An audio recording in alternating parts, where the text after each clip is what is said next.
এই মাছটা ভাজা হয়ে এসেছে, এবার তুলে নেব।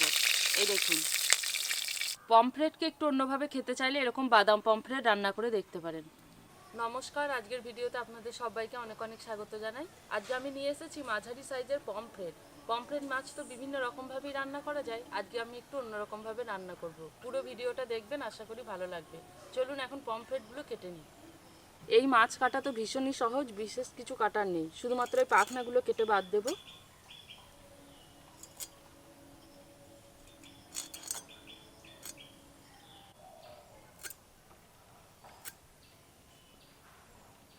এবার এই চোখ শুদ্ধ আমি ভিয়ের মতো করে কেটে নেব। টানলেই দেখুন ভিতরের কিন্তু নোংরাটা বেরিয়ে আসবে, আর কিন্তু বিশেষ কিছুই বাদ দেওয়ার নেই। এবার এই পেটের কাছটা আমি একটু চিড়ে নেব, হালকা করে দেব। এই দেখুন,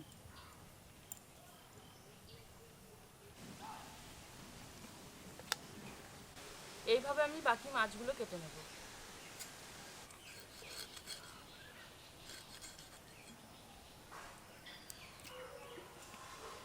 পেটের কাছটা কিন্তু খুব হালকা করে কাটবো, তা না হলে কিন্তু আবার ভাজার সময় ভেঙে যাবে।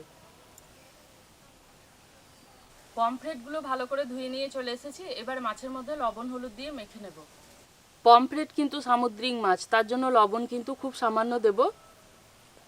এবার হলুদ গুঁড়ো দেব।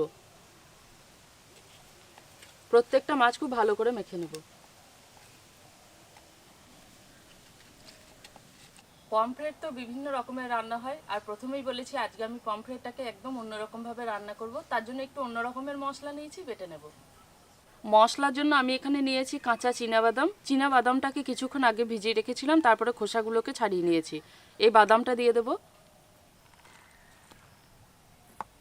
আর এরই সাথে দেব 1 থেকে 1.5 চামচ পরিমাণ সাদা সর্ষে। এই দুটোকে একসাথে বাটব।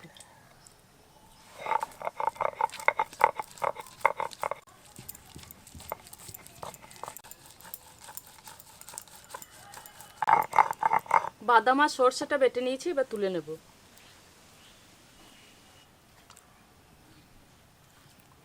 প্রথমে আমি পমফ্রেট মাছগুলো ভেজে নেব।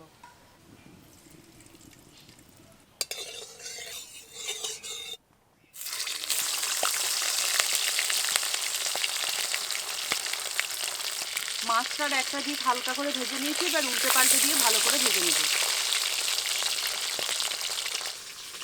পমফ্রেট দিয়ে সাইজগুলো কিন্তু বড় বড় আছে, তার জন্য একটা করে দিয়েই ভাজছি।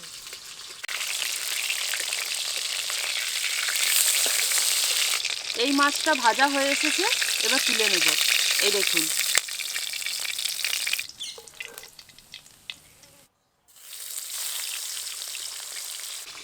এইভাবে বাকি মাছগুলো ভেজে নেব। আর এখানে পমফ্রেট মাছ কিন্তু খুব বেশি কড়া করে ভাজবো না।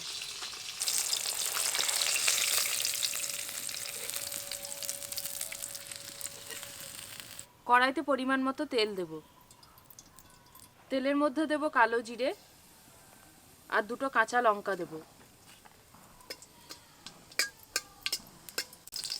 এবার এর মধ্যে দিয়ে দেব খুব সামান্য পরিমাণ আদা আর রসুন বাটা।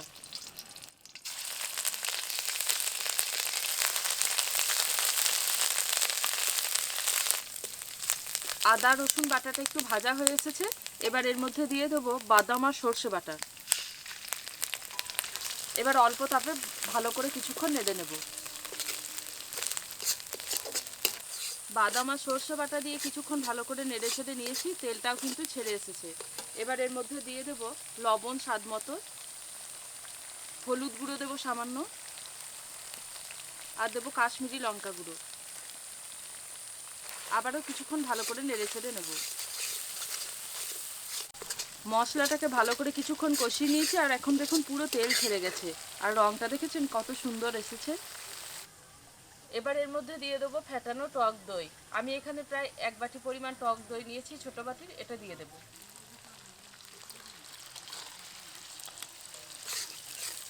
আর টক দইটা দিয়েছি তখন কিন্তু তাপ একদম কমিয়ে দিয়েছি। এবার ভালো করে আরও কিছুক্ষণ নেড়ে নেব। কিছুক্ষণ খুব ভালো করে কষিয়ে নিয়েছি, আর দেখুন তেলটা কিন্তু পুরোপুরি ছেড়ে গেছে মশলার মধ্যে।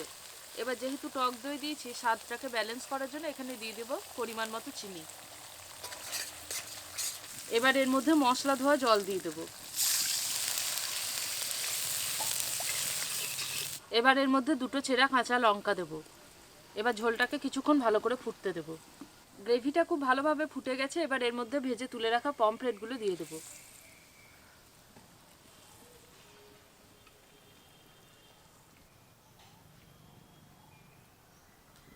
ঝোলের মধ্যে দিয়ে দিয়েছি, এবার কিছুক্ষণ ফুটিয়ে নেব। খুব বেশি নাড়ানাড়ি করব না, একটু ফুটে গেলেই কিন্তু নামিয়ে নেব। মাছ দেওয়ার পর ঝোলটা খুব ভালোভাবে ফুটে গেছে। এবার সামান্য পরিমাণ ধনেপাতা কুচি ছড়িয়ে নামিয়ে নেব।